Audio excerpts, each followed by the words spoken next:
Vamos na carta aos Hebreus, aqui na última exposição deste livro. Que Deus nos ajude, seja gracioso mais uma vez. Que você se esforce aí, esteja em oração, para que você absorva a palavra e tenha um bom proveito daquilo que está no texto e daquilo que Deus tem nos entregue. Amém, irmãos?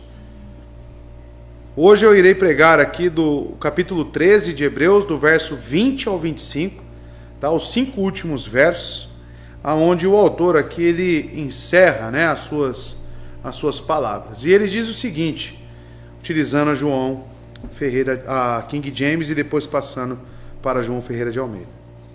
Verso 20 diz o seguinte: ora, o Deus de paz, que tornou a trazer dos mortos a nosso Senhor Jesus, o grande pastor das ovelhas, através do sangue do pacto eterno. Verso 21.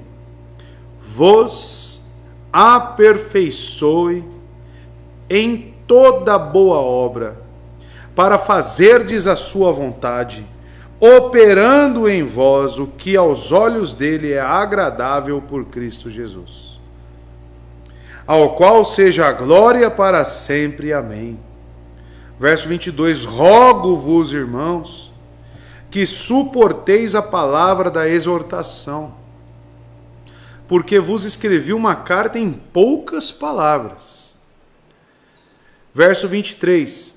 Sabei que nosso irmão Timóteo foi posto em liberdade, com o qual, se ele não tardar, irei ver-vos.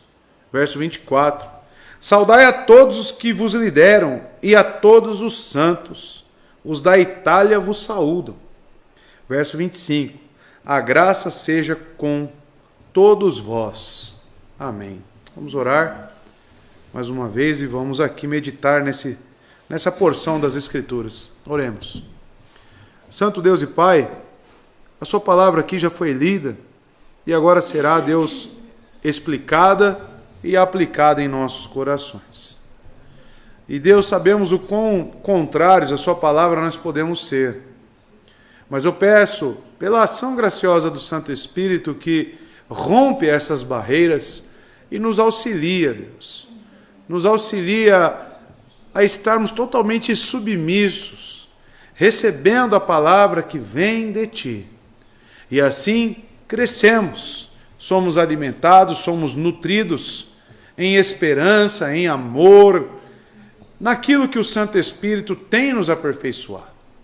E assim seja, Deus, pois Sua palavra é alimento, Sua palavra é luz para os nossos pés e necessitamos dela. Que a Sua congregação, ó Cristo, seja edificado pelo poder da palavra. Muito obrigado por mais uma vez ter o privilégio aqui de anunciar a Tua palavra e que seja feito no temor a Deus. Que o Senhor me ajude, ó Senhor, a expor com objetividade, com clareza e com sabedoria. Necessitamos do Teu auxílio divino. Assim pedimos, ó Deus, no nome santo de Jesus. Amém. Saudações finais é o título da minha mensagem, pois é justamente isso. São as últimas palavras, as últimas saudações, talvez as últimas exortações, como um pastor que se preocupa com o seu rebanho. Os irmãos irão perceber que estamos ainda dentro do mesmo propósito de trazer à tona a estrutura de todo este livro, que é a Teologia Bíblica Pactual, a qual o autor já trabalhou muito enfaticamente, fazendo as comparações necessárias entre sombras e cumprimentos dessas sombras.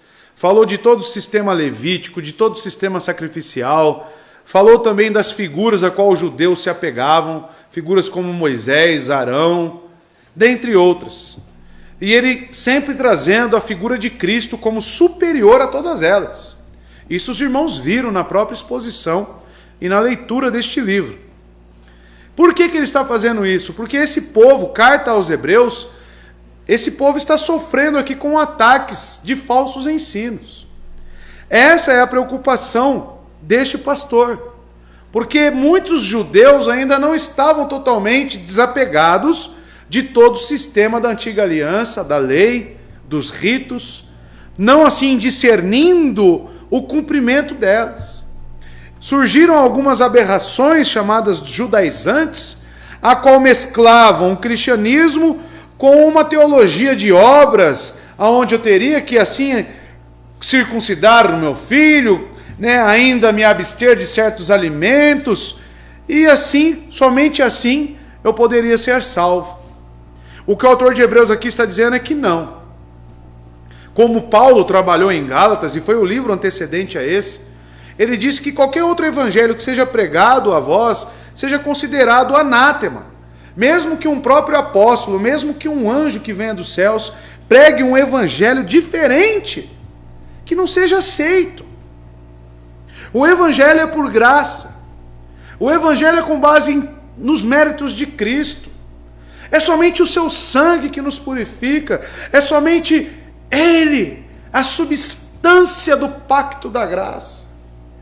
E o autor aos Hebreus, ele tem essa preocupação de colocar os olhos desses irmãos fixos em Cristo apenas, e não se preocuparem com as coisas ao derredor. Então, como que ele fará essas saudações finais, irmãos?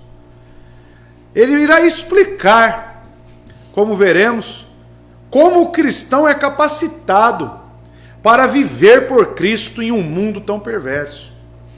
Então veremos isso nesses últimos versos. Cristo trabalha em nós de seu trono de graça. Nós veremos como que isso é efetuado por Cristo em nós. Afinal, Cristo tem 3 ofícios, como os irmãos já estudaram na nossa confissão de fé. Ele tem um ofício de sacerdote, ele tem um ofício de rei e ele tem um ofício de profeta. E veremos como que ele faz isso, porque é com base nesta obra também que dependemos para o nosso aperfeiçoamento e nosso avanço na vida cristã. Foram conferidos então, amados, 3 títulos distintos de Cristo, Ele é colocado aqui o pastor. Primeiramente, o pastor que morre pelas suas ovelhas, entrega a sua vida pelas suas ovelhas. O Evangelho de João também nos traz essa verdade, em João 10, verso 11. Ele também fala sobre um grande pastor que aperfeiçoa as suas ovelhas, no verso 21. E também um supremo pastor que virá pelas suas ovelhas, Pedro diz isso a nós, que esse supremo pastor voltará, 1 Pedro 5, verso 4. Nosso sumo sacerdote, então, é tido aqui nesse texto, nessas passagens, como o nosso grande pastor. E ele vem em nosso auxílio, irmãos. Ele opera em nós e dá-nos graça e poder para que possamos viver e lhe servir. Hoje é um texto tão belo para que você coloque seus olhos nele, para que você contemple as suas obras, para que você confie no que ele faz e não no que você faz. Então, amados, por que isto? Por que no final da sua carta o autor está preocupado com essa questão? Porque um dos temas principais da carta aos Hebreus, essa epístola, é a perfeição dos crentes, ou o processo de aperfeiçoamento. Você percebe isso lá no capítulo 6, verso 1, volta um pouquinho. Olha qual é a preocupação do autor desde lá de trás. Pelo que, deixando os princípios da doutrina de Cristo, prossigamos até a perfeição, não lançando de novo fundamento de arrependimento de obras e fé em Cristo. Ou seja, ele está querendo aqui avançar com seus ensinos. Ele pretende que nós também, como igreja, sejamos aperfeiçoados. E que o grande motivo dos problemas aqui nesta igreja, dos hebreus, dos judeus, com certeza é a imaturidade na fé. É a falta de compreensão bíblica, é a falta de dependência em Deus, é falta de contemplação em Cristo, de confiança na sua obra. E o autor quer que essa igreja avance, E talvez esse seja o seu problema, meu amado. Esse talvez seja o que eu preciso. Preciso de aperfeiçoamento. Preciso avançar no que tange a minha fé. Então, amados, o tema do autor de Hebreus é essa maturidade. E a maturidade não é consequência do nosso empenho, que fazemos por conta própria, mas de, em Cristo, confiarmos e em sua palavra, porque é por meio dela que ele agirá em nós. Isso aqui certamente faz um paralelo com o texto que eu gostaria de ler agora, com Filipenses 2, verso 12 a 16. E eu quero que você preste atenção nessas palavras de Paulo, porque entra nessa questão. Ele está encerrando a sua carta, se preocupando com o avanço da igreja. E olha o que diz Paulo: assim, meus amados, como sempre vocês obedeceram, não apenas na minha presença, porém muito mais agora, na minha ausência, ponham em ação, olha só, ponham em ação a salvação de vocês, com temor e tremor. Ou seja, se eu sou o alvo da graça, isso vai me lançar para as boas obras. Isso vai me trazer características para que eu me desempenhe nelas. Então a salvação não é algo isolado que ocorre apenas no campo da subjetividade. Ela é algo que ocorre também no campo da prática, gerando em nós o fruto do Santo Espírito, gerando em nós esse aperfeiçoamento. E Paulo aqui está preocupado também com isso. Coloquem lá em ação a salvação de vocês, com temor e tremor. E ele continua, verso 13: pois é Deus quem efetua em vocês, olha como ele pontua bem essa questão, pois é Deus quem efetua em vocês tanto o querer quanto o realizar, de acordo com a boa vontade dele. Então o que nós precisamos entender como cristãos é que esse aperfeiçoamento, essa busca para as boas obras, a santificação inclusive, é algo que é operado em nós exclusivamente por Deus. Mas pastor, você vive falando que nós precisamos fazer uso dos meios de graça, que nós precisamos nos empenhar. Sim, você faz isso ativamente, mas na confiança de que quem gerará alguma virtude será o próprio Deus mediante graça. O meu esforço é morto em si mesmo. Não é porque eu estou na igreja, não é porque eu estou orando, é que consequentemente eu serei aperfeiçoado. Então é uma relação de dependência, de confiança em Deus. Olha o que o Paulo coloca, irmãos, esse texto aqui, ele é cabal. Ele deve ser uma primícia em tudo no seu cristianismo. Pois é Deus quem efetua em vocês tanto o querer. Tenho sentido falta de ler a Bíblia. Quem gerou isso em você? O próprio Deus. Tenho sentido o desejo de fazer veredas retas para os meus caminhos. Quem gerou isso em você? Quem te convenceu de que o caminho errado é aquele e de que esse é o certo? Quem te colocou sobre a palavra, sobre a rocha? Foi o próprio Deus.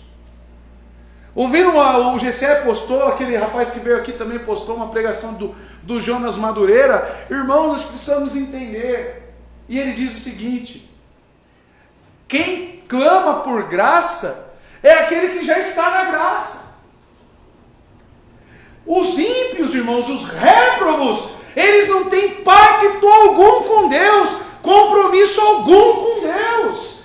As coisas de Deus para eles são loucura. Eles não têm disposição para com a palavra, meus irmãos. Eles negam. Eles vivem para si mesmo. Então eu tenho que entender que Deus talvez esteja realizando algo, nem que seja no campo da minha vontade inicialmente, para que depois eu seja lançado em obras maiores. Mas só de você ter o desejo de estar na igreja, de se preocupar com a igreja, isso veio de quem?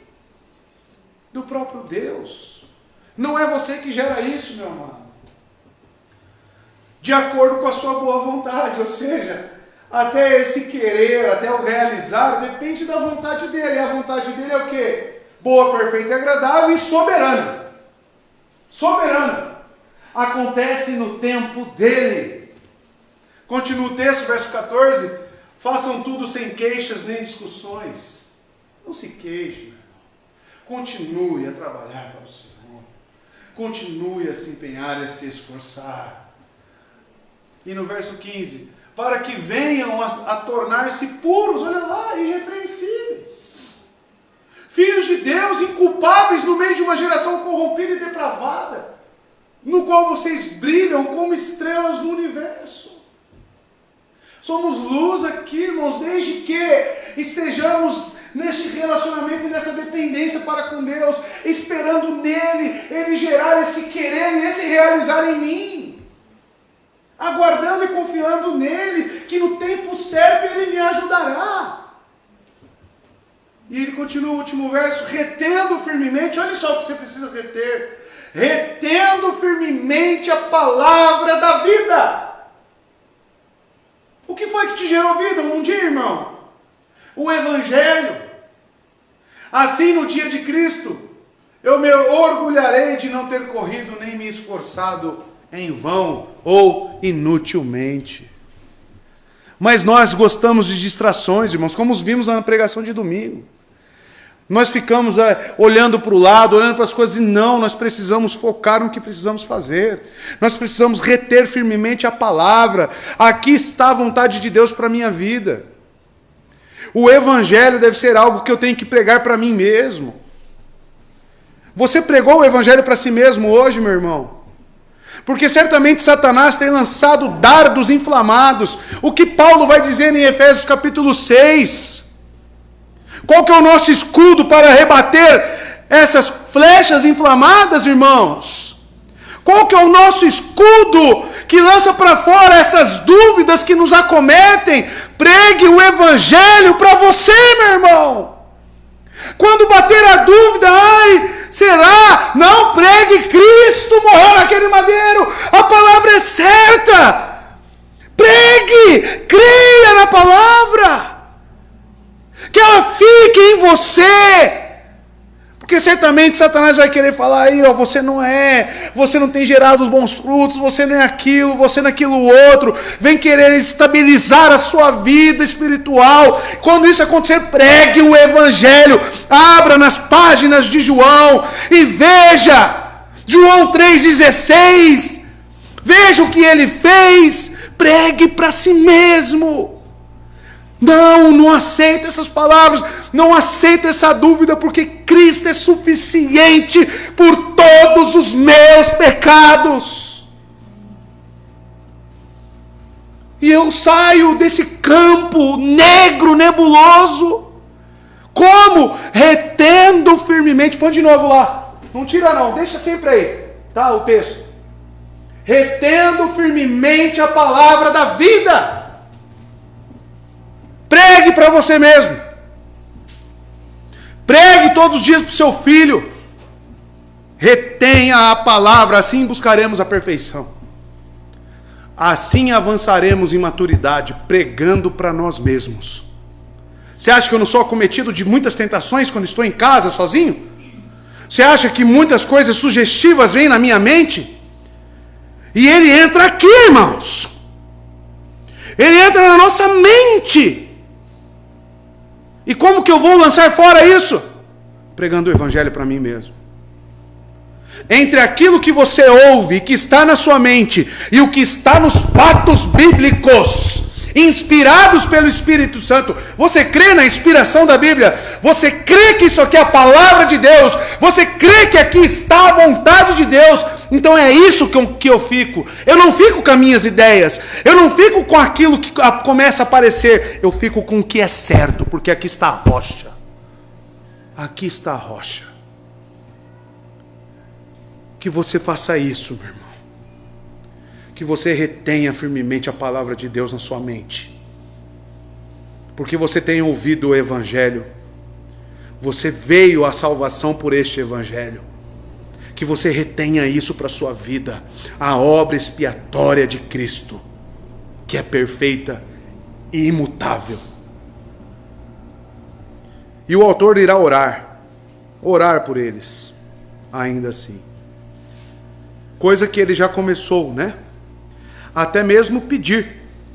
Ele pediu para que orassem por ele no verso 18 e 19, que foram os últimos versos aqui, né, pregados aos irmãos. Ele diz: orai por nós, porque confiamos que temos boa consciência em todas as coisas, queremos viver honestamente.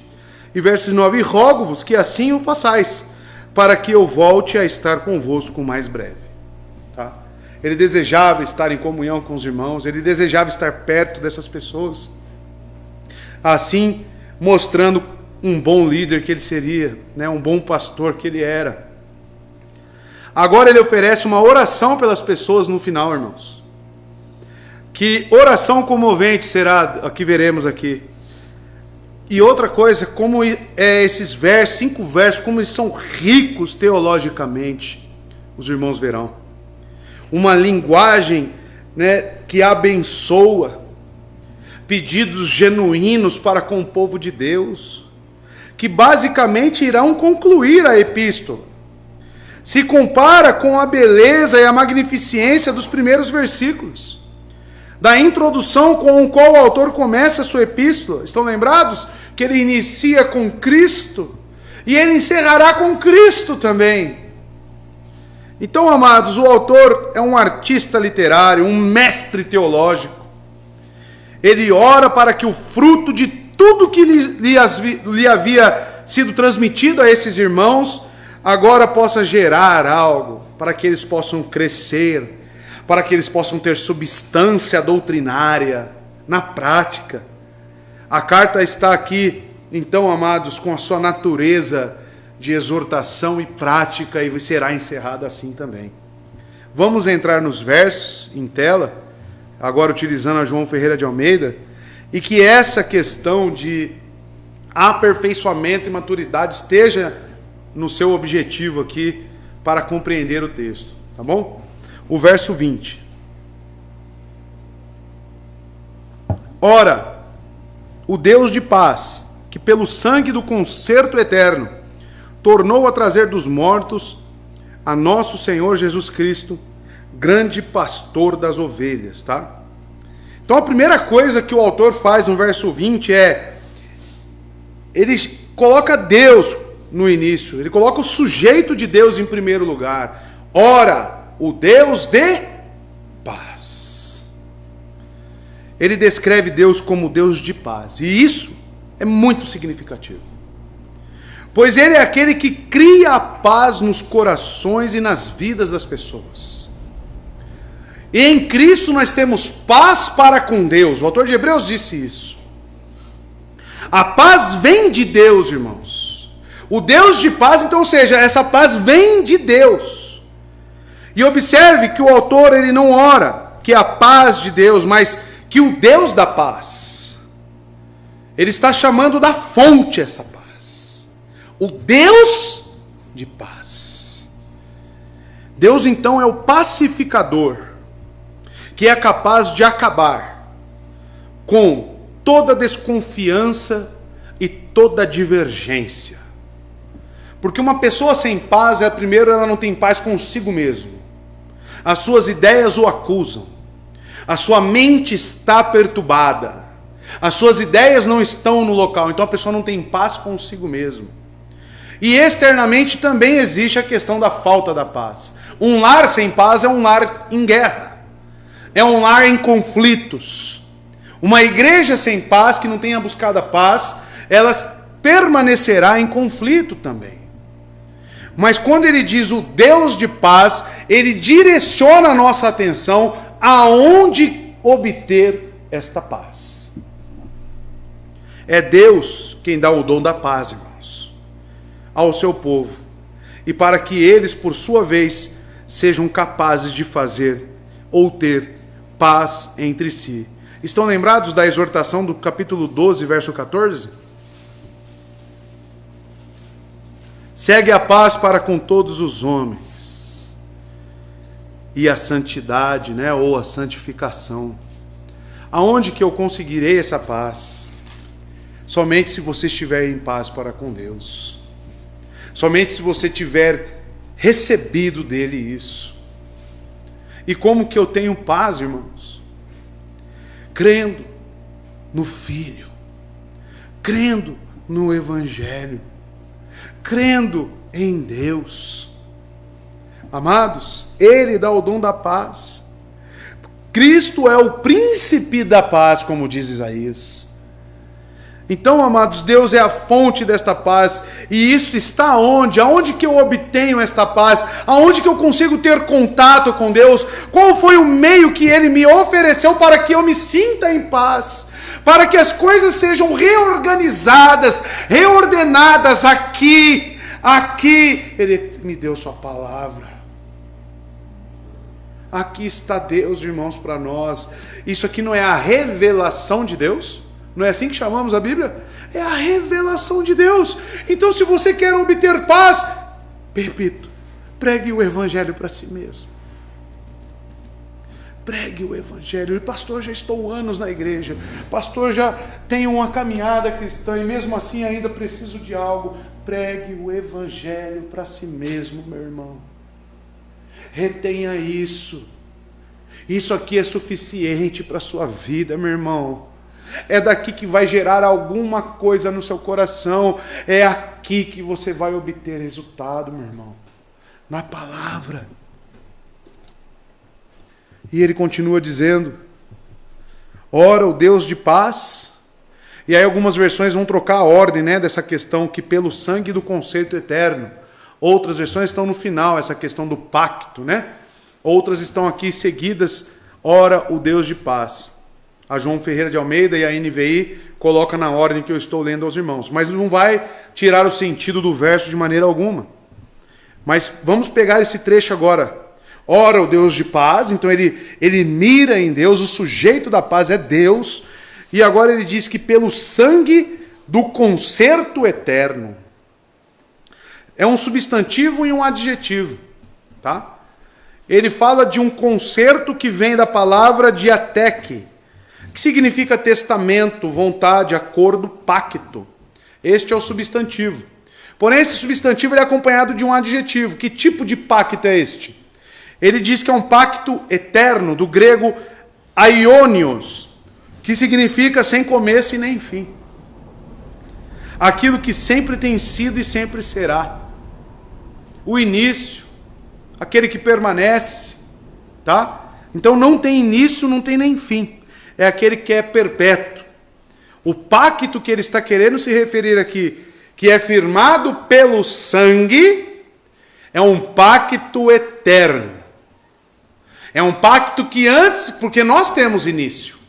Nós somos criaturas finitas. Nós temos início. O pacto eterno não tem início. Ele sempre existiu. E permanecerá existindo. Mesmo quando tudo acabar, pastor, o pacto sempre permanecerá. Por quê? Porque ele nasce daquele que é eterno.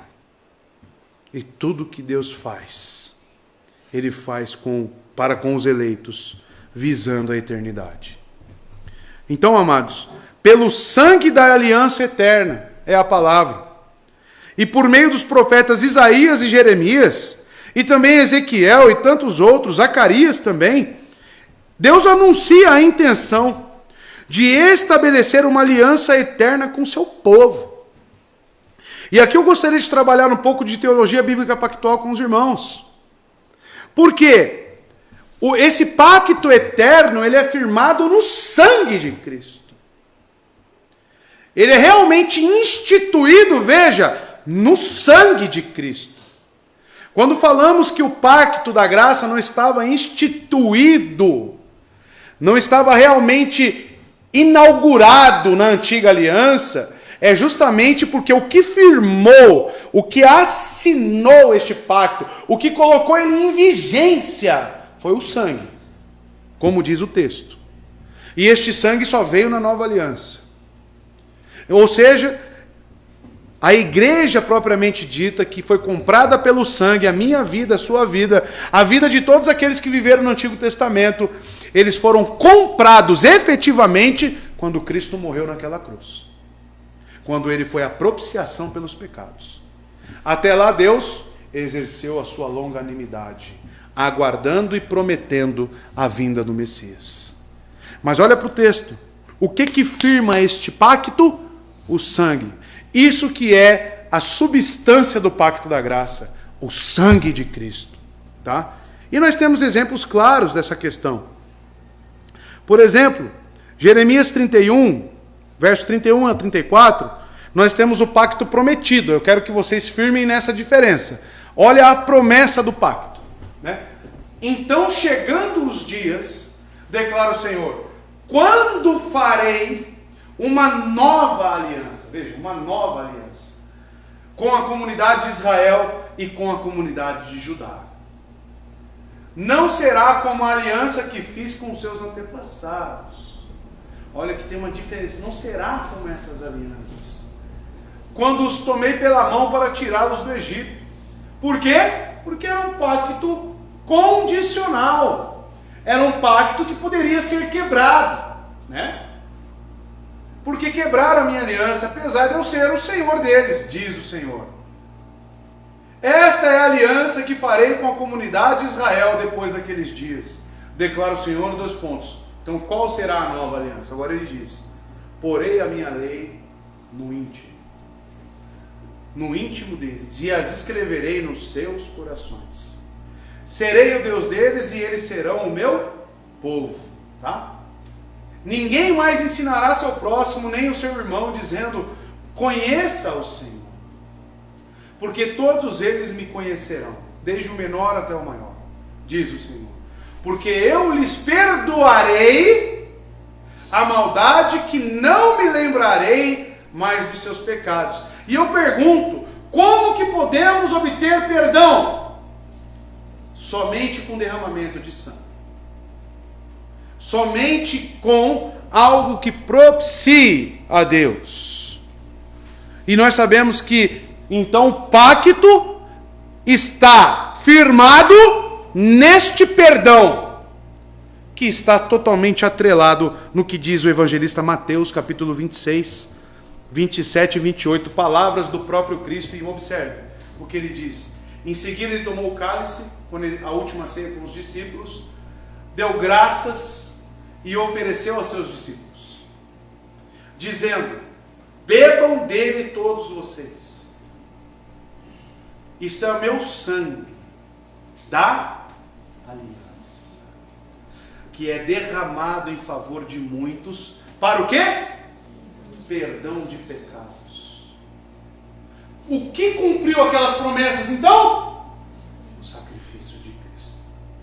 A nova aliança, a igreja, a nossa salvação, ela é firmada no sangue, no derramamento de sangue do Filho de Deus, do próprio Cristo. E é esta obra, meu irmão, que me concede todas as outras coisas. É disto que irá fluir toda a minha vida cristã.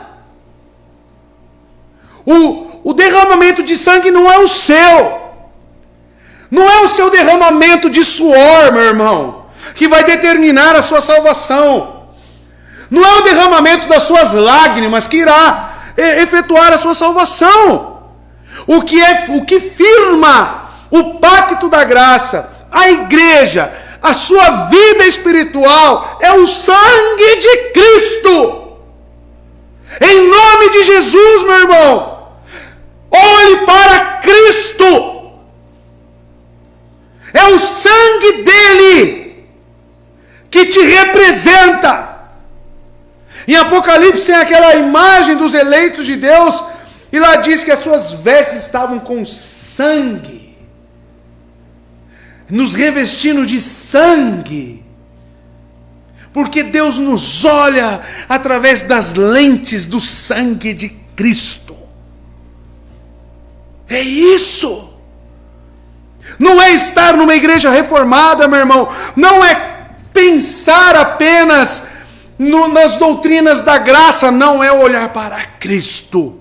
É olhar para o seu sangue. É olhar para a sua aliança instituída por Ele. Pela sua morte. Não é você que morre. Não é como aquela canção, eu tenho que pagar o preço. Né? Traga de volta o que é meu. Não, você nunca teve nada. Você nunca teve nada. É Cristo quem conquistou para você tudo. Por que que no meio do caminho, irmãos, nós queremos começar a olhar para o nosso suor, para o nosso sacrifício? Que grande erro! Porque quando você tira os olhos fitos de Cristo, é aí que as coisas começarão a dar errado, meu irmão. 2 temas principais aqui dominam a epístola, num todo. O autor trabalhou muito aqui bem, irmãos, a obra sacerdotal de Cristo. Resumida na expressão sangue e a aliança que é eterna. Ele trabalhou isso muito bem, dizendo que o sangue é derramado uma única vez e que perdoa os pecados de uma vez por todas. Comparando isso com o sangue dos animais que tinham que corriqueiramente, né, serem oferecidos, derramados, e aquilo era, né, ininterrupto. Por quê? Porque era algo apenas externo. Não era algo que agia na consciência do indivíduo, na alma, no âmago do indivíduo. O pacto da graça, qual foi prometido em Jeremias e também Isaías, você encontra, e também Ezequiel, é um pacto diferente. É um pacto que obteríamos perdão eterno. Um pacto de reconciliação. E quantas pessoas, irmãos, parece que ainda não entenderam isso e permanecem querendo gerar alguma coisa ou permanecer oferecendo esses sacrifícios temporários. Eu só me considero salvo se realmente houver eu evoluindo em alguma coisa. Então, peraí, o que te salva é suas obras? Cuidado com essa questão de que eu tenho que constatar frutos realmente de arrependimento para validar a minha salvação. Isso está certo, mas porém tem a sua justa medida. Talvez você coloque pela sua cobiça, pelos seus pensamentos e pelos ataques de Satanás, um padrão inalcançável de frutos. Talvez você coloque um padrão de Jonathan Edwards, por exemplo. E certamente você não será como ele. Você pode ultrapassá-lo em santificação, ou você pode muito bem estar muito longe do padrão dele. Mas a questão é, quem gerará isso em mim? Filipenses capítulo 2, de novo vem para nós. É Ele que efetua em nós o querer e o realizar. É Ele. E isso flui da onde, irmãos? Da cruz. Então, nesse versículo, mais uma vez e pela última, esses temas são destacados. A aliança de Deus com o seu povo permanecerá para sempre. Vocês percebem, irmãos, as primeiras coisas que ele fala é, ora, o Deus de paz, e agora ele traz a questão do pacto eterno, que é firmado pelo sangue. É como se ele estivesse agora falando, olha aqui da onde flui tudo que vocês bebem. Olha aqui a fonte que vocês bebem. Olha aqui o meio pelo qual vocês são abençoados. Em momento algum ele fala que vem de nós mesmos. Amados, esta aliança eterna, esta aliança foi selada com o sangue de Cristo, qual foi derramado de uma vez por todas. Eu gostaria que você lesse novamente, porque o texto bíblico é que precisa falar com você. Capítulo 9, verso 26.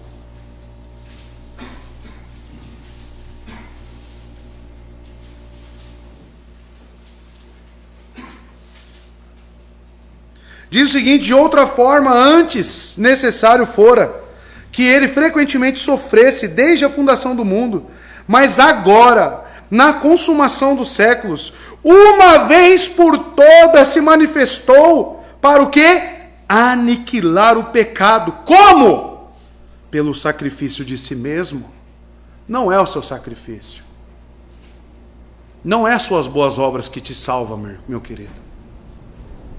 Não é a igreja bíblica que irá te salvar. Não é. É Cristo. É o seu sacrifício. É o seu sangue que foi vertido. E é isso. Ainda assim, no capítulo 10, verso 10, olha o que ele diz.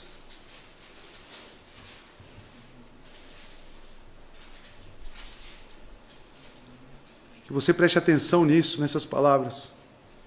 Por cuja vontade somos santificados pela oferta do corpo de Jesus Cristo. O que é a ceia?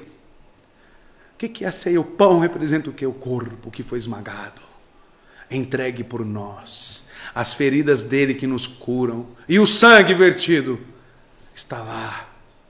Aquele cálice, como vimos em Mateus 26, que nos expia o pecado. E ele diz aqui, amados, feita de uma vez por todas. É por todas. Não significa que daqui 10 dias, daqui 10 anos, você pense, nossa, será? Não, se vier essa dúvida, leia isso. Se vier essa dúvida, pense em Cristo, porque a sua obra permanece. E não foi isso que ele disse, irmãos? No final, acredito que foi até o Felipe, né? Que pregou no verso 8 do capítulo 13, Jesus Cristo é o mesmo. É o mesmo. Ontem e hoje e para sempre. Para sempre, meu irmão. E isso aqui não depende dos seus pensamentos, da sua força, do seu esforço, do que você faz, do que você deixa de fazer. Cristo é o mesmo hoje, ontem e para sempre. Sabe o que falta para nós, irmãos? Refletir nisto. Porque inconscientemente talvez você pense que Cristo mudou. Você pense que a sua obra talvez não foi para você. Que talvez essa obra seja inalcançável para você. Ele perdoou. Ele morreu. E se está aqui sendo revelado pelo próprio Deus a mim, eu devo me apegar a isso. Porque qual outro caminho está proposto para você, meu irmão? Para onde você irá, meu irmão? Então creia neste Cristo que permanece sendo o mesmo. E ele diz que este Deus, ora Deus de paz, que pelo sangue do pacto eterno, tornou a trazer dos mortos o nosso Senhor Jesus Cristo. Veja que ele já falou do sangue, falou do sacrifício, e agora ele fala da ressurreição. Sabe o que o autor está fazendo aqui? Pregando o Evangelho novamente. Ele está pregando o Evangelho para nós, irmãos. E aqui está o motivo da nossa esperança. Esperança. E eu gostaria de retornar no capítulo 11 e definir a fé para você. Ora, a fé é as substâncias pelas quais esperamos e a evidência das coisas não vistas. Evidência do quê? De que Cristo morreu naquela cruz por mim. De que Cristo teve o seu sangue vertido para perdão dos meus pecados. E esperança do quê? O que eu espero? A ressurreição, porque ele venceu da morte e o seu túmulo está vazio. Não tem ninguém mais lá. E isso é a base da minha fé. Eu vivo com evidências do quê? Daquele sangue. Não cantamos isso? O sangue dele fala ao Pai por mim.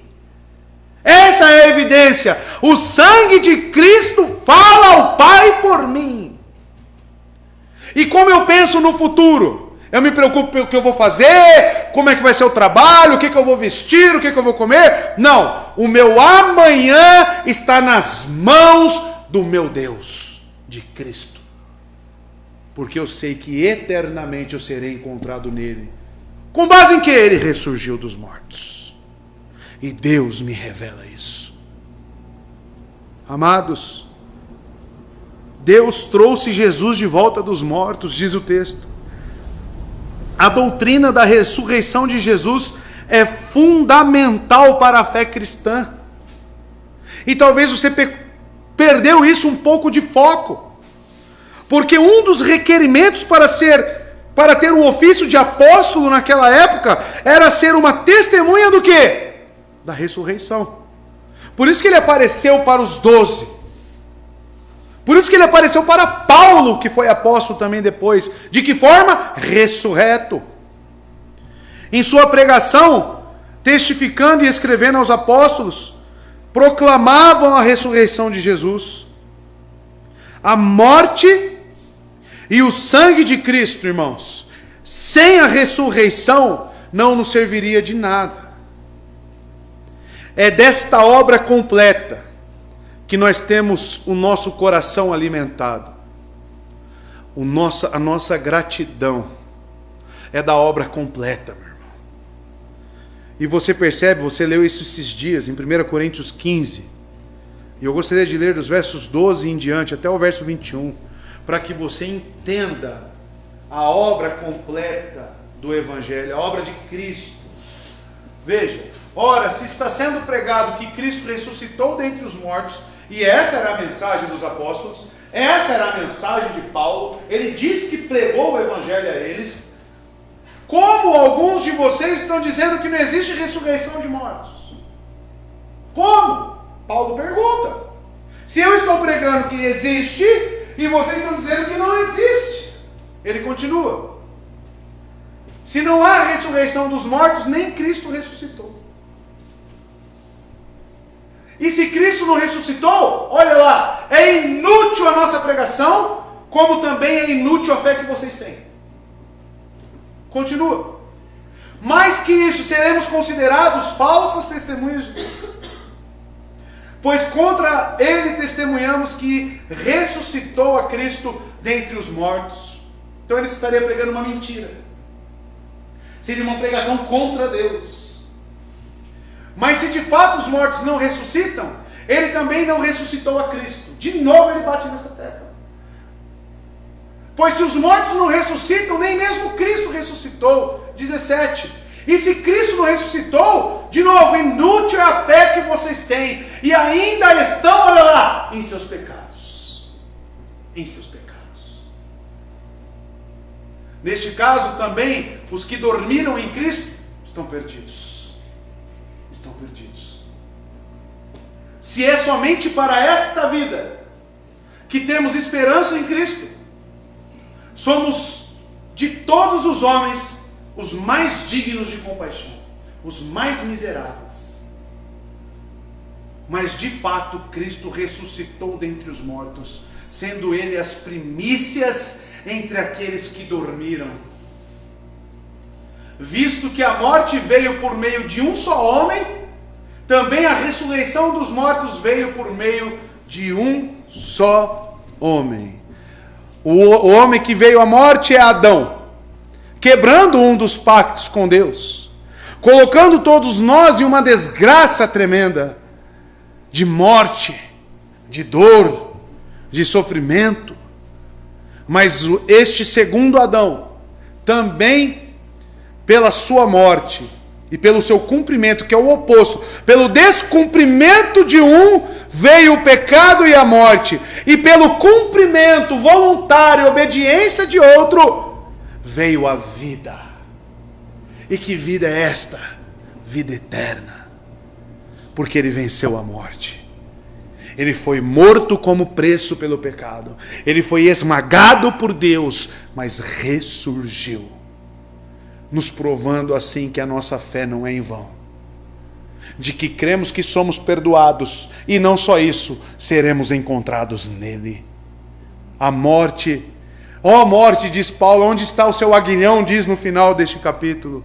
Aonde está aí o seu espeto, né? O aguilhão que eles utilizavam lá nos bois. Aonde está a sua arma agora, morte?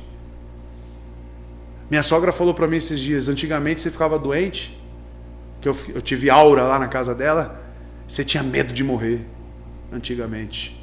Eu falei, verdade. Ele falou, agora você não tem mais medo, né?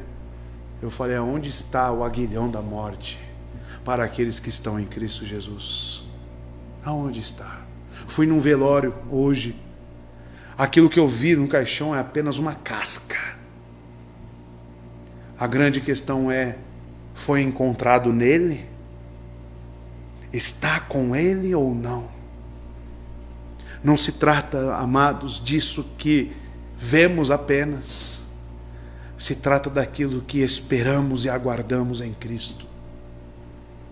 Você tem esperado isso, irmão? E veja que ele acrescenta algumas palavras. Tornou a trazer dos mortos o nosso Senhor, Jesus Cristo. Poderia ter falado só Jesus Cristo, mas ele acrescenta Senhor Jesus Cristo. Em adição ao seu nome Jesus, e este nome traz à mente o ministério terreno, a humanidade de Cristo, o autor de Hebreus, ele acrescenta Senhor. E embora o título Senhor ocorra poucas vezes em Hebreus, seu uso no mundo cristão era comum, pois servia inclusive como uma breve confissão de fé. Jesus Cristo é meu Senhor e Salvador, né? Na bênção, no final da epístola, o autor quer enfatizar a soberania de Jesus, por isso o Senhor, como a introdução, onde ele brevemente destaca os ofícios sacerdotais e reais de Cristo. Lá no capítulo 1, verso 3, ele diz, o qual sendo resplendor da sua glória e a imagem expressa de sua pessoa, e sustentando todas as coisas pela palavra do seu poder, havendo feito por si mesmo a purificação dos nossos pecados, assentou-se à destra, olha aí, reinado da majestade nas alturas. No verso 3 você destaca o ofício de profeta, o ofício de sacerdote e o ofício de rei. Aqui novamente, irmãos, ele destaca a humanidade de Cristo, por quê? Porque foi o sacrifício. E isso está dentro do seu ofício de sacerdote. O sacerdote no Antigo Testamento, né, que intercedia pelo povo, pegava os sacrifícios e ali ajudava o povo, e Cristo é o nosso grande sumo sacerdote. E ele acrescenta, no final deste verso 20, o grande pastor das ovelhas. O autor, então, de modo breve, afirma que Deus ressuscitou Jesus dos mortos, liga essa referência ao ofício de senhorio de Cristo, correto? Soberano, majestoso, rei, e as palavras, o grande pastor das ovelhas. O que um pastor faz? Vocês aprenderam na última EBD de domingo que a palavra presbíteros, né, presbúteros, ela pode ser traduzida como aquele que supervisiona, aquele que lidera, né? Aquele que pastoreia em si. Mas é aquele que está sempre ali dando o quê? A direção para as ovelhas. Tanto que um dos requisitos para o presbítero é manusear bem a palavra, ensinar bem. Cristo é quem? O grande pastor das ovelhas. Que ofício que o autor está destacando para nós aqui de Cristo? Profeta. Tá? E não só profeta. Porque veja, Cristo como rei, sacerdote e profeta da igreja pode ser ilustrado aqui nessa palavra de pastor. Por quê? Como pastor ele nos alimenta? Sim. Isto é, nos governa e nos instrui. Como pastor que deu sua vida pelas ovelhas, isso se refere ao seu ofício sacerdotal. Ele é o pastor que dá a vida pelas suas ovelhas. Isso ele não diz em João capítulo 10? Sacerdote. Ele também, amados, realizou essa obra em favor da igreja por meio do seu sangue. Todos os eleitos são confiados por Deus, assim como ovelhas a um pastor, para serem redimidos, preservados, salvos e em virtude do seu ofício. Esse relacionamento entre Cristo e a igreja é frequentemente mencionado nas Escrituras, com a segurança e com o consolo que dele dependem. Nós somos ensinados aqui que ele morreu como parte da sua obra e como um grande pastor das ovelhas, e que mostra a excelência de seu amor e a certeza da salvação dos seus eleitos. Pastor, você tem certeza da sua salvação? Sim. Por quê? Porque eu tenho um bom pastor. Eu tenho um grande pastor. Eu tenho alguém que cuida de mim. Eu tenho alguém que me direciona. Eu tenho alguém que me ensina. Como que você me prova isso? Está aqui, meu irmão. Está aqui. Aqui está a evidência da minha fé. Ah, mas você não viu ele morrendo na cruz? Não me interessa, está aqui. Eu também não vi a fundação do mundo pelo poder da palavra, mas eu creio pela fé. Eu creio que Deus criou todas as coisas. Eu creio que Cristo morreu naquele madeiro por mim. Eu creio. E isso me basta. E quando eu creio nisso, com a minha vida, certamente o pastor cuida de mim. Todos os dias. Todos os dias. Será que você está olhando e dependendo dele? Será que o seu progresso na fé você não está colocando no seu esforço em ler a Bíblia? Será que o seu progresso na fé você não está colocando no quanto você ora? Quem é o bom pastor? É você então? E o que você faz? Quem que é o profeta? Talvez você esteja retirando os ofícios de Cristo para você mesmo. Quando falamos que temos que confiar nele, essa não é uma confiança cega, é uma confiança dentro das suas qualidades. É uma confiança dentro do que ele é. E se ele é o meu sacerdote, ele intercede por mim diante do trono de graça. Se ele é o meu profeta, é ele que me ensina nas Escrituras. Se ele é o meu rei, é ele que me governa pela sua palavra também. Será que você não tem tirado isso e colocado em si? E aí, se você não estiver com seus olhos fitos em Cristo, você caminhará para um caminho de destruição, meu irmão. Coloque seus olhos em Cristo. Pois essa era a promessa do Antigo Testamento, Isaías 40, verso 10 e 11. Veja. O soberano, o Senhor, vem com poder, diz Isaías. O soberano, o Senhor, com seu braço forte ele governa, rei. A sua recompensa com ele está em seu galardão, e seu galardão, o acompanha. Como pastor, ele cuida de seu rebanho, com o braço ajunta os cordeiros e os carrega no colo. Olha quem cuida de nós, irmãos. Conduz com cuidado as ovelhas que amamentam suas crias. Ainda assim, amados, Ezequiel 37, 24. Já ouviu falar do pacto davídico? Que sempre teria um descendente dele no trono? O que significa isso? Pois Jerusalém já está destruída. Não tem mais um trono sobre Jerusalém. Então o que ele prometeu a Davi? Um reinado eterno. O meu servo Davi será rei sobre eles. Filho de Davi, tem misericórdia de mim. E todos eles terão um só pastor. Seguirão as minhas leis e terão o cuidado de obedecer aos meus decretos. Viverão na terra que dei ao meu servo Jacó, a terra onde seus antepassados viveram. Ele, os seus filhos e filhos dos seus filhos viverão ali para sempre, e o meu servo Davi será o seu líder para sempre. Esse pastor foi prometido, esse pastor veio, e esse pastor morreu por nós, e ele cuida de nós eternamente, irmãos. Verso 21. Colocado o foco agora, ele colocou o foco no local certo.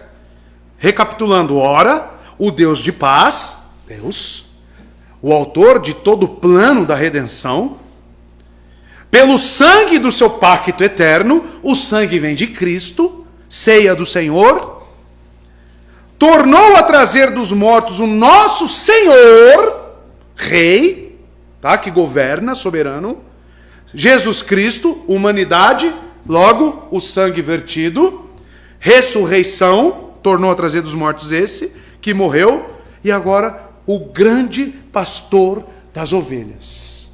Ele colocou o foco nas coisas certas. Ele colocou os nossos olhos na onde devemos olhar. Para quê? Verso 21. Vos aperfeiçoe em toda a boa obra, para fazerdes a sua vontade, operando em vós o que perante ele é agradável por Cristo Jesus, ao qual seja glória para todos sempre. Amém. Aqui está o que ele vem buscando, o autor dessa carta: perfeição, aperfeiçoamento, maturidade. E eu te pergunto, você precisa disso? Você tem patinado na fé? Você parece que não tem tido respostas? Você parece que o seu cristianismo é falso? Parece que a sua religião é firmada em palha? Você tem tido dificuldade com a sua fé? Por que, se Cristo é o mesmo ontem, hoje e para sempre? Por quê? Eu te respondo, porque você precisa olhar para o verso 20 e colocar as suas ideias no lugar e no foco certo. E a partir disso vem o verso 21, este vos aperfeiçoa em toda boa obra. A primeira parte da bênção consiste de um resumo de que Deus fez em Cristo. Toda a sua obra, o pacto da redenção. Cristo executou isso. A segunda parte que vem agora revela o que Deus está fazendo no povo de Cristo. Por meio de quem? Por meio de Cristo. Cristo é o eixo. Cristo é o eixo. E se você colocar o foco em você mesmo, se você tirar essa questão dos ofícios de Cristo, você não terá progresso na fé. Todas as exortações que você receber na igreja, nas pregações, não terá efeito se você não encaminhar isso para Cristo. Se Ele não for o teu profeta, se Ele não for o teu sacerdote, se Ele não for o teu rei. E nós queremos progredir no cristianismo sem Cristo, irmãos. Nós inconscientemente talvez desassociamos obra redentiva do progresso cristão. E não! É justamente por esta obra e por meio dele é que eu sou alimentado, eu sou aperfeiçoado, a fonte continua a fluir.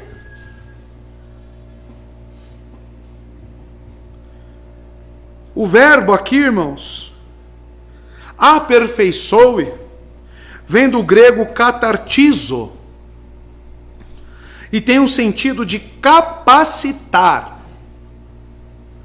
Essa palavra katartizo significa completar, preparar, equipar, colocar em ordem, munir. A oração aqui deste pastor é para que Deus faça isso nesse povo, complete a obra que ele iniciou. Mas ele muito sabiamente colocou o foco nas coisas certas, meus irmãos.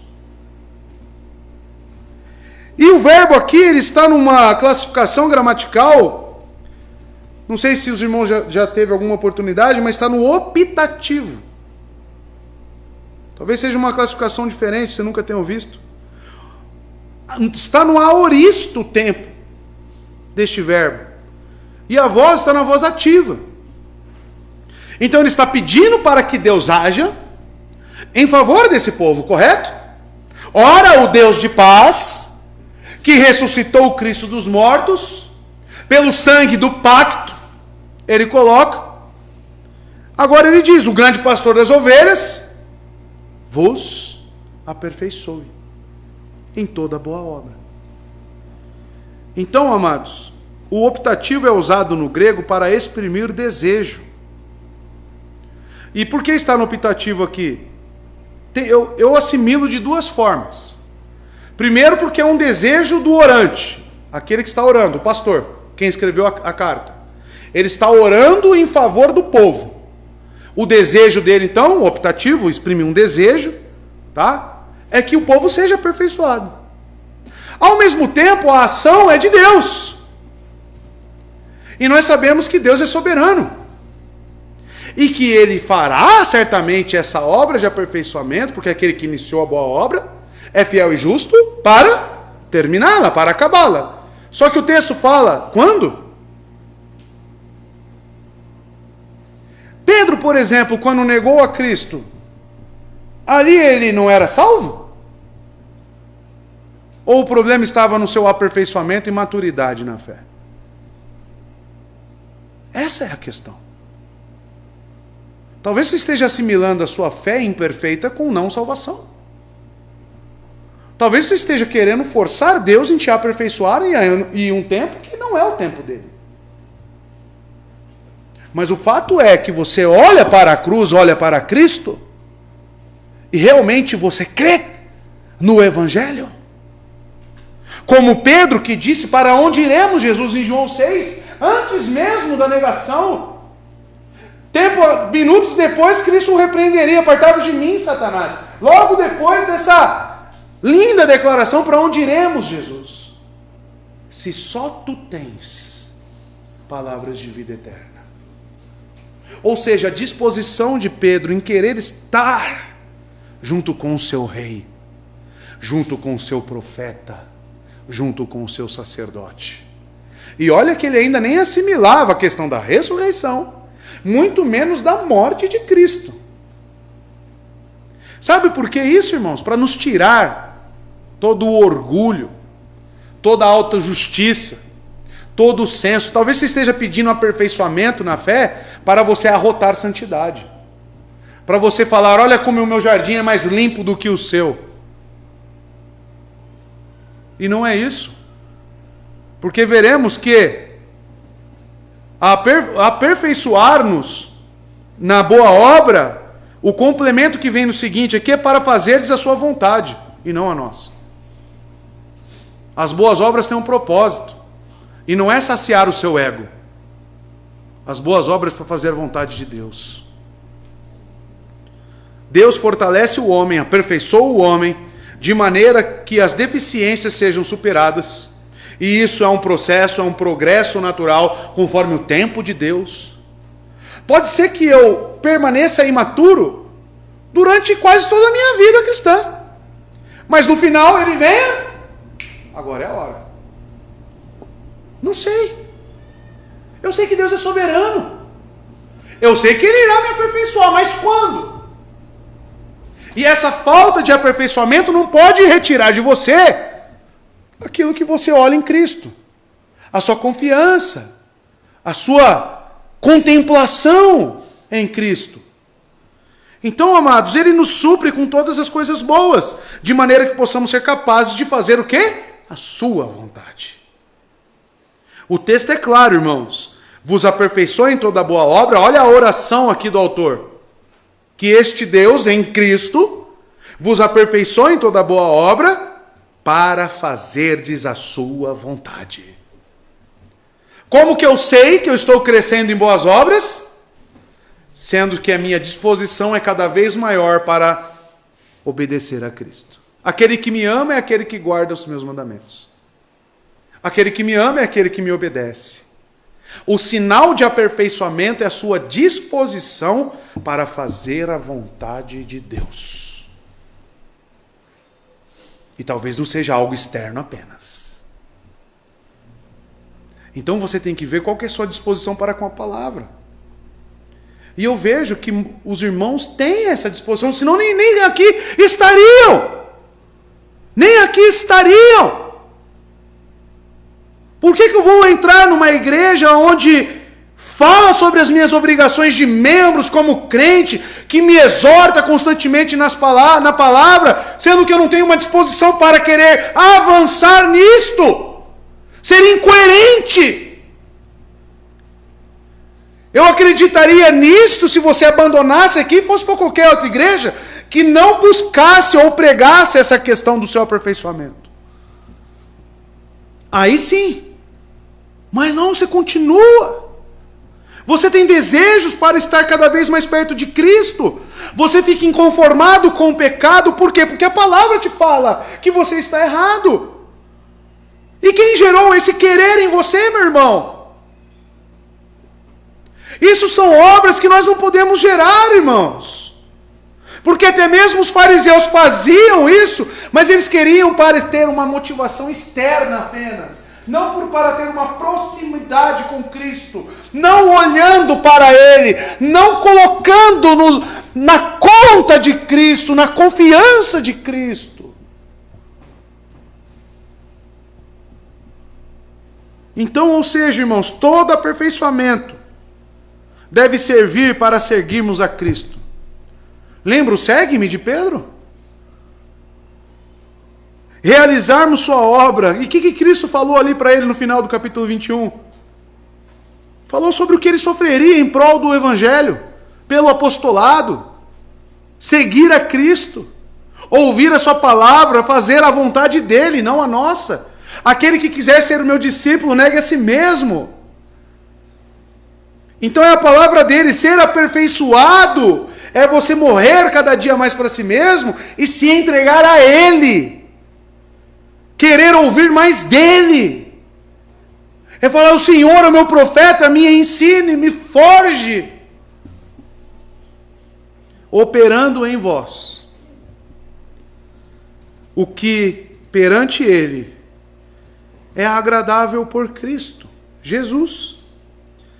Nos versículos precedentes, o escritor encoraja os leitores a viver uma vida que seja agradável.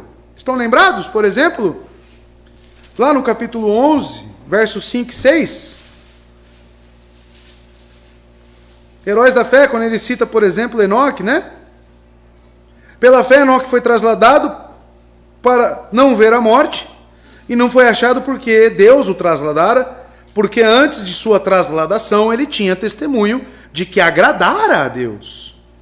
Porém, sem fé, é impossível agradar-lhe, porque é necessário que aquele que se aproxima de Deus acredite que Ele existe e que é galardoador daqueles que diligentemente o buscam. Disposição, é o que eu estou falando, para com a sua palavra, querer mais de Cristo. Você tem isso, irmão?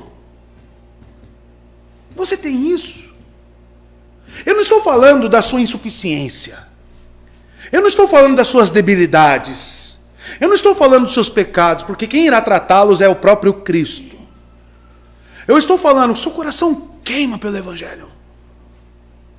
Quando você ouve essas palavras que eu vos digo sobre o sacrifício, o sangue, o pacto, você mesmo que lá no fundo, você sente. Você se sente atraído a isto. Então saiba que Deus é galardoador daqueles que o buscam. Quando? Não sei, irmão. Como? Depende dele. Mas nós não queremos seguir o compasso de Deus. Uma pessoa que vive tal vida é elogiada por Deus e é recompensada. Mas o homem procura ajuda, direção e sabedoria em Deus. E por causa da aliança eterna que Deus fez conosco em Jesus Cristo, Ele nos fornece em Cristo assistência. O escritor de Hebreus ora aqui, porque tudo se trata de uma oração, irmãos, para que Deus possa operar em nós para fazermos o que lhe agrada. E Paulo, por exemplo, escrevendo à igreja de Filipos, ele expressa como é o relacionamento divino e humano na salvação. Ele diz, como eu li aos irmãos, desenvolvam vossa salvação com temor e tremor. Como que eu vou desenvolver a minha salvação? Confiando em Jesus Cristo, como autor e aperfeiçoador da minha fé. Assim eu corro a corrida que me está proposta. Assim, e apenas assim. Por Cristo Jesus, eu gostei desse finalzinho, né? Operando em vós Olha só que é Deus que opera em nós, né? Operando em vós o que perante Ele é agradável. Olha essa palavrinha aí. Ou seja, por intermédio, em relação por Cristo Jesus. Como que Ele opera as boas obras em mim, então? Como que Ele me santifica, então? Por Cristo Jesus. Por quê? Porque Ele é profeta, sacerdote e rei. E Deus colocou tudo debaixo dos seus pés, correto? Deus não lhe entregou tudo? A supremacia não está para Cristo? E a sua vida, você acha que não? Cristo move tudo com o poder da sua palavra, como vimos no capítulo 1, verso 3. Ao qual, no finalzinho, seja a glória para todos sempre. O Pai é glorificado no Filho, irmãos. E é por meio de Cristo que Ele efetua tudo o que Ele deseja, inclusive o seu aperfeiçoamento, inclusive as nossas boas obras. São feitos nos méritos de Cristo. E já estudamos isso na confissão de fé. Cristo é honrado, glorificado eternamente. Obviamente a fórmula em si é um dito antigo: glória para sempre e sempre. Cristo, amado, sempre será glorificado, sempre será honrado, porque como vimos no Salmo 96, honra, majestade estão diante dele. E portanto o escritor não pode ter pretendido esclarecer para quem era a glória, pois está claro para nós que é para Cristo. Para eles, essas palavras familiares na conclusão de uma bênção é o amém, ou seja, assim seja, tá? Tudo voltado para a glória de Cristo, porque se o meu aperfeiçoamento é feito por intermédio de Cristo, quando eu vejo essas boas obras fluindo, e as pessoas veem essa luz em mim, quem que é glorificado? Chega lá no crente e fala: nossa, como você é santo, hein? Queria ser como você. Ele diz o quê? Eu sou... Esta obra que você vê em mim é efetuada por Deus em Cristo Jesus. Eu sou só um servo miserável. Eu sou só um homem pecador que encontrou essa graça de Deus, o favor de Deus. Em mim eu não tenho nada. Tudo provém do eterno. Tudo provém de Cristo. Verso 22, rogo-vos, porém, irmãos, que suporteis a palavra desta exortação, porque abreviadamente vos escrevi. Nessa sessão, então, um tanto pessoal da epístola, o autor se dirige aos leitores como irmãos. Ele já fez isso no capítulo 3, verso 1, verso 12 também do capítulo 3, capítulo 10, verso 19. Ele segue o costume da época e, portanto, chama a atenção dos seus ouvintes para as últimas palavras.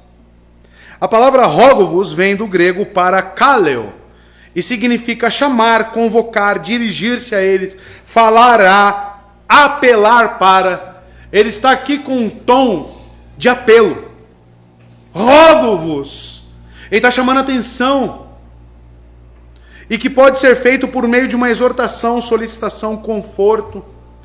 E o verbo aqui, rogo-vos, pois se trata de um verbo, está no indicativo, está indicando uma ação deste autor da epístola.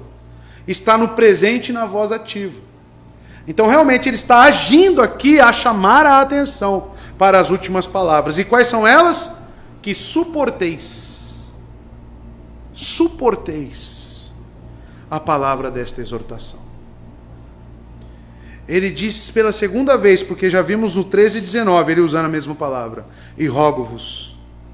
Mas agora quase que apologeticamente, ou seja, em defesa da fé.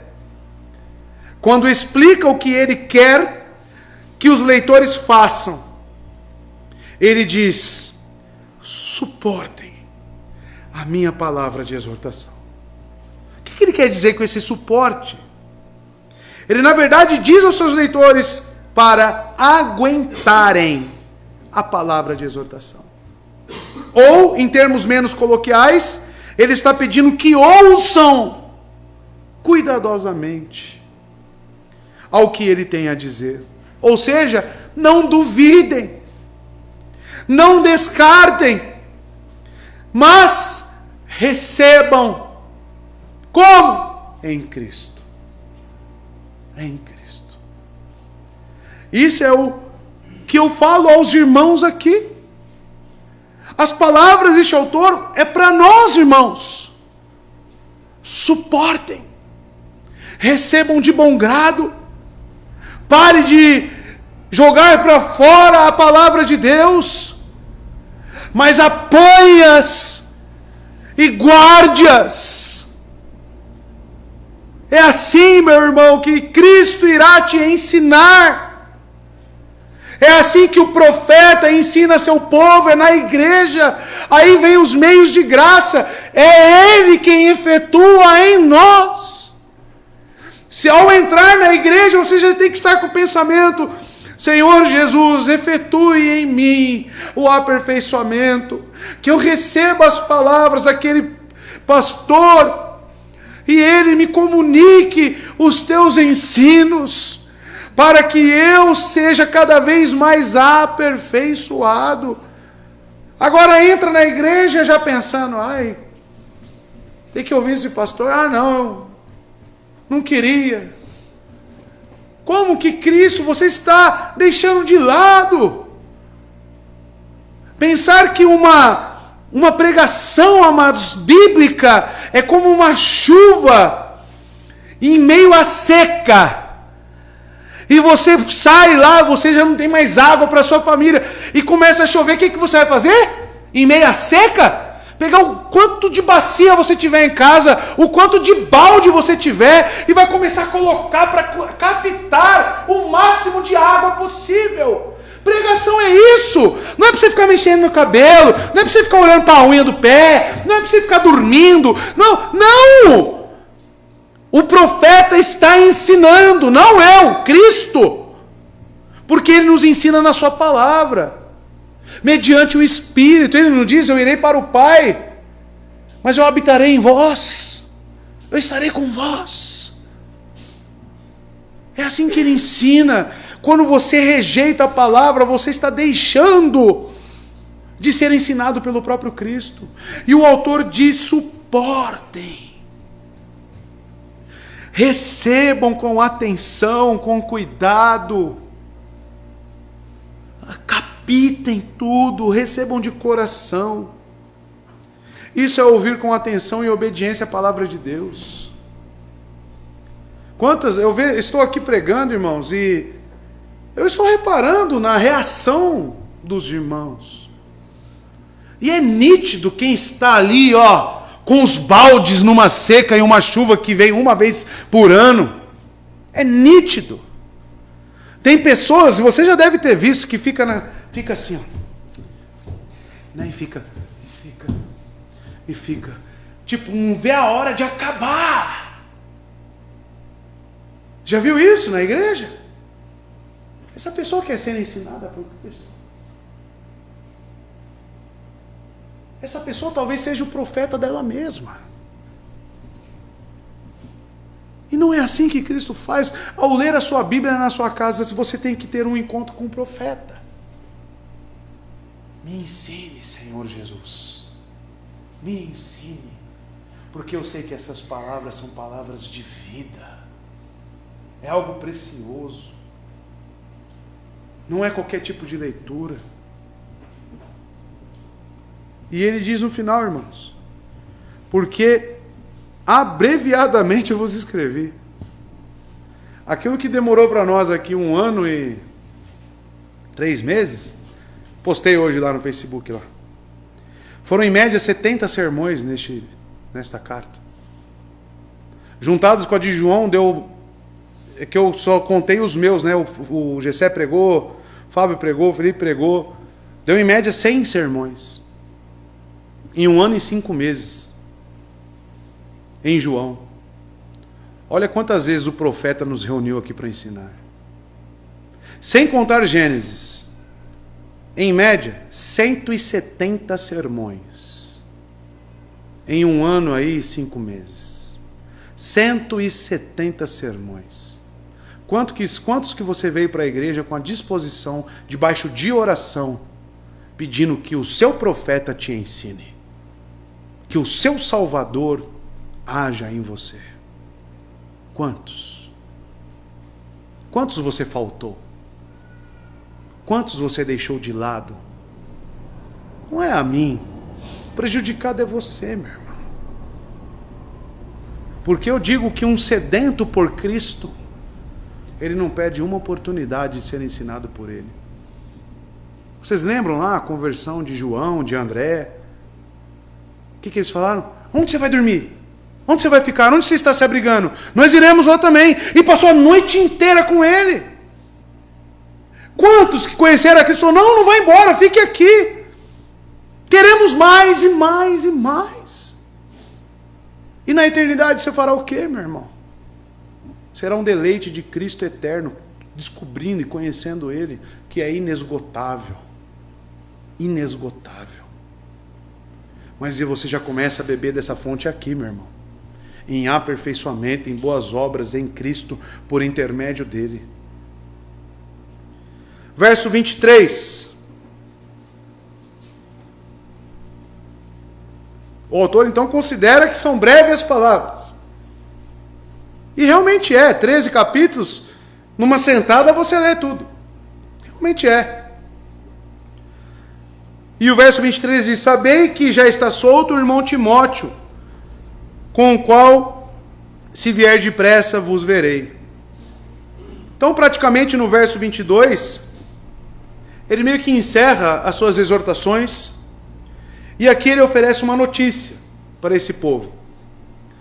Então, na verdade, esse versículo tem uma aparência, aqui, irmãos, por muitos teólogos, de um pós-escrito. Uns teólogos vão dizer que realmente encerrou no verso 22. Tá? O verso 23, então, é uma notícia. E provavelmente foi acrescentado posteriormente. E esse Timóteo, vem a pergunta, é o companheiro fiel de Paulo? Não temos essa informação, né? Provas disso. Talvez não tivesse só um Timóteo naquela época, né? Mas mais de um. Porém, visto que o escritor chama Timóteo de nosso irmão, há indicações que ele seja o companheiro de Paulo. Existe essa indicação. Na literatura cristã primitiva, somente o companheiro de Paulo leva o nome de Timóteo. Então, algumas vezes Paulo chama de Timóteo de nosso irmão também. 2 Coríntios 1:1, Colossenses 1:1, 1 Tessalonicenses 3:2. E ele convida Timóteo, um nativo da terra de Listra, né, a acompanhá-lo em sua viagem missionária. Vemos isso em Atos 16. Então essas são as evidências de que Timóteo pode ser o referido aqui. E Timóteo viajou muito com Paulo, ajudou Paulo, era itinerante com Paulo, né? Por exemplo, alguns acham que ele ajudou Paulo a escrever a carta a 2 Coríntios, né? A segunda carta aos Coríntios. E serviu como embaixador de Paulo em Corinto também. E foi pastor da igreja de Éfeso. Tá? Em resumo, Timóteo era bem conhecido nessa igreja primitiva. Por isso a notícia, né? Sabei que já está solto o irmão Timóteo. E que prisão é esta? Então não sabemos também. Porque a Bíblia não nos dá informação. Timóteo sabemos que havia estado em Roma durante a primeira prisão de Paulo, né? Filipenses 1:1, vemos isso, Colossenses 1:1 também. E de Roma, Paulo escreveu a famosa carta da prisão aos Éfesos, Filemão, ele escreveu lá de Roma preso, Colossenses e Filipenses. Tá? Então, durante a sua segunda prisão em Roma, ele rogou a Timóteo que fosse até ele rapidamente. Você pode constatar isso em 2 Timóteo 4:9, né? Esse desejo de Paulo. E não temos informações sobre essa possível prisão, né? A qual é colocada aqui. Deste Timóteo que ele estava solto agora. Se ele estava solto é porque ele foi preso. E com o qual, se vier depressa, diz o autor, vos verei. Então é por isso que muitos falam que foi Paulo que escreveu a carta aos Hebreus, né? Principalmente por causa desse final aqui. E tudo bem, eu não tenho problema nenhum se você afirmar que é Paulo, né? Felipe fala, não, eu acho que é Paulo, eu assino embaixo, que é Paulo. Tudo bem, Felipe, não tem problema não. Então o autor não tem certeza sobre quais são os planos de Timóteo após essa libertação, mas uma coisa é certa: se ele chegar logo, irei ver-vos com ele. É o que ele disse aqui. E não sabe de onde Timóteo chegará, né, e onde o escritor mora.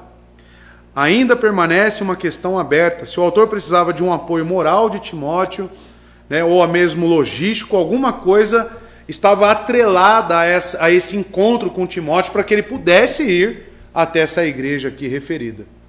Então, ou seja, o que isso já nos ensina também no verso 23? Humildade. Por quê, amados? Nós não caminhamos sozinhos. Vocês leram hoje 1 Coríntios 16. Paulo agradecendo. A quantas pessoas ele agradeceu? Vocês leram o final da carta de Romanos. Quantas pessoas ele agradeceu pelo serviço? Nesse meio cristão, amados, um depende do outro. Ninguém faz nada sozinho. Tá? E nós veremos isso aqui também no final. Verso 24. Ele diz: saudai todos os vossos chefes e todos os santos. Os da Itália vos saúdam. Então, amados, por 3 vezes os líderes têm aqui a atenção chamada.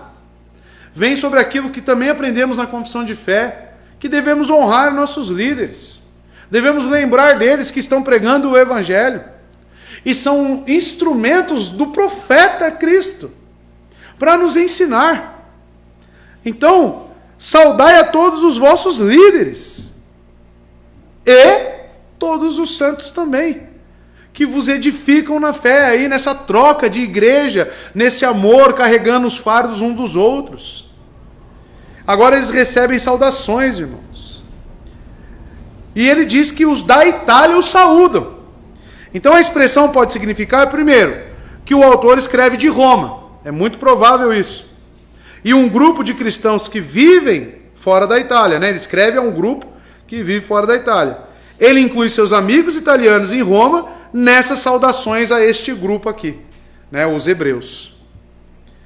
Então, amados, devemos lembrar, ser gratos a Deus pela igreja que nós temos. Devemos lembrar dos nossos irmãos. Devemos caminhar junto com eles. Eu vejo que muitos irmãos têm dificuldade. A Bíblia fala para nos alegrarmos com os irmãos, nos entristecermos. E eu vejo que às vezes a pessoa está tendo um momento na sua vida feliz e não compartilha com a igreja, não compartilha com os irmãos. Vai compartilhar com quem? Né? Nós estamos aqui para caminhar juntos. Então, isso de certa forma é você deixar de lado aquilo que o próprio Cristo te deu. Então precisamos ser gratos a Deus, irmãos. E o verso 25 não poderia encerrar de outra forma. E é o último verso deste livro. A graça seja com todos vós. Amém. Porque tudo é por graça. Tanto a gratidão, tanto quanto o reconhecimento dos líderes, honra aos líderes, honra aos irmãos. Tudo é por graça. Porque ele disse muito bem claro aqui, irmãos. Tudo é feito por intermédio, por Cristo, a qual seja a glória para todos sempre, no verso 21. Então, Paulo escreve tanto dessa forma, né, irmãos? A graça do Senhor Jesus Cristo seja com todos vós, em Romanos 16, 24, 1 Coríntios 16 também, 2 Coríntios 13. Paulo, ele praticamente sempre encerra suas cartas dessa forma. Ou ele fala, a graça do nosso Senhor Jesus Cristo seja com o vosso espírito. Ele fala em Gálatas 6, 18, Filipenses 4, 23. Ou a graça seja convosco. Então parece que isso aqui é uma forma corriqueira da época para realmente entre os cristãos encerrarem os seus escritos. Mas isso não é apenas uma forma. Porque se eu estou encerrando uma batelada de doutrina e de exortação para crescimento na vida cristã, eu não posso encerrar de outra forma. É que a graça de Deus realmente esteja conosco. Porque somente pela graça é que nós crescemos. É somente pela graça que nós fomos salvos. E é somente pela graça, meu irmão, que você será preservado na fé. Se você deixar de olhar para esta graça que está em Cristo, você cairá, meu irmão. Você se esborrachará. Você se dará mal, meu irmão. Então olhe para a graça. Que a graça seja com todos vós. Assim seja. Amém. Que Deus abençoe os irmãos. Que possamos aprender, irmãos, com isso que foi dito. Pois certamente muitos de nós têm tido problemas, irmãos. Problemas com a nossa autopiedade e autojustiça. E nós vimos no texto que isso é totalmente contrário à Bíblia.